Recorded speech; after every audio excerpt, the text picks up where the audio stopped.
ఇగో ఇది నేను సమాచార హక్కు చట్టంలో ఈ కోకాపేట్లో సర్వే నంబర్ 239, 240లో మైనింగ్ కోసం ఎవరికైనా భూములు కేటాయించారా అని నేనే అడిగాను.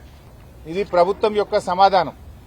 ఇందులో స్పష్టంగా చెప్పినారు, సర్వే నంబర్ 239, 240లో భాగ్యలక్ష్మి మైన్స్ అండ్ మినరల్స్ వారికి మేము 10 ఎకరాల భూమి కేటాయించామని చెప్పారు.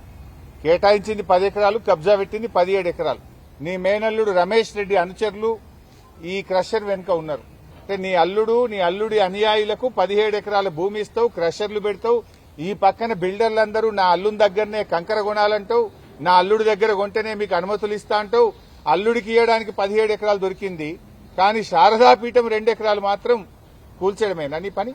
కేబినెట్ లో నిర్ణయం అయిపోయిందని పేపర్లో వార్త. రాత్రి పోలీసులు ఎంఆర్ఓలు వచ్చేసినారు.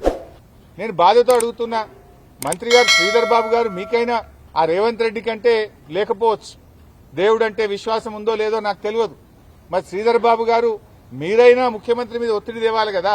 మీరు ఆ కేబినెట్ లో మంత్రిగా ఉండి ఏ రకంగా ఈ మఠాన్ని కూల్చడానికి మీరు ఒప్పుకున్నారు, ఈ దేవాలయాన్ని కూర్చడానికి మీరు ఎలా ఒప్పుకున్నారు అని నేను అడుగుతా ఉన్నా.